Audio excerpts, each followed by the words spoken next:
ഇടുക്കി ജില്ലയുടെ ഭൂപ്രകൃതിക്ക് യോജിക്കാത്ത തരത്തിലുള്ള അശാസ്ത്രീയമായ റോഡ് നിർമ്മാണമാണ് പ്രധാനമന്ത്രിയുടെ ഗ്രാമീണ റോഡ് വികസന പദ്ധതിയുടെ ഭാഗമായി നടക്കുന്നത്. നിലവിലുണ്ടായിരുന്ന റോഡുകൾ കൂടുതൽ സൗകര്യപ്രദമാക്കുകയാണ് പദ്ധതിയുടെ ലക്ഷ്യം. എന്നാൽ നിർമ്മാണത്തിലെ അപാകത മൂലം ഇത്തരത്തിലുള്ള റോഡുകളിലൂടെയുള്ള ഗതാഗതം കൂടുതൽ ദുഷ്കരമായി മാറിയിരിക്കുകയാണ്. റോഡുകളിലെ കയറ്റങ്ങൾ കുറയ്ക്കുന്നതിനായി 20 മുതൽ 30 അടി വരെ ഉയരത്തിലാണ് മണ്ണെടുത്തു മാറ്റിയിരിക്കുന്നത്.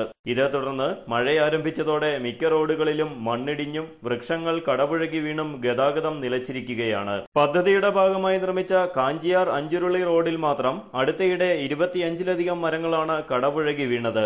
ഇതോടെ ഇതുവഴിയുള്ള ഗതാഗതം നിലയ്ക്കുകയും ചെയ്തു. ഇപ്പോഴേ എടുത്തിട്ട് അത്രയും മണ്ണ് താഴേക്ക് ഉരുള് പൊട്ടുന്ന പോലെ, സാധാരണ ഉരുള് പൊട്ടുന്ന എഫക്ട് തന്നെയാണ്. എടുത്തിട്ട് അത്രയും മണ്ണ് താഴോട്ട് പോയിക്കൊണ്ടിരിക്കും. ഈ എടുത്തിട്ട മണ്ണിനകത്ത് വലിയ കല്ലുകൾ ഇവർ പൊതിഞ്ഞു വെച്ചിട്ടുണ്ട്.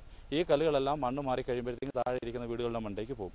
അപ്പോൾ മൊത്തത്തിൽ ഇവിടെ ഒരു പ്രകൃതി ദുരന്തം ഉണ്ടാകുന്ന അവസ്ഥയിലേക്കാണ് ഇത് വന്നിരിക്കുന്നത്. മഴവെള്ളം ഇത്തരം റോഡുകളിൽ കൂടി ഒഴുകി മണ്ണിനടിയിലേക്ക് താഴുന്നത് ഉരുൾപൊട്ടൽ സാധ്യതയും വർദ്ധിപ്പിച്ചിട്ടുണ്ട്. ഇതുമൂലം നൂറുകണക്കിന് ആളുകൾ ഇപ്പോൾ ഉരുൾപൊട്ടൽ ഭീഷണിയിലാണ് കഴിയുന്നത്. റോഡ് നിർമ്മാണത്തിലെ അപാകതയെപ്പറ്റി പരാതിപ്പെട്ടാൽ പണി നിർത്തിവെക്കുമെന്നാണ് കോൺട്രാക്ടർമാരുടെ മറുപടിയെന്നും നാട്ടുകാർ കുറ്റപ്പെടുത്തുന്നു.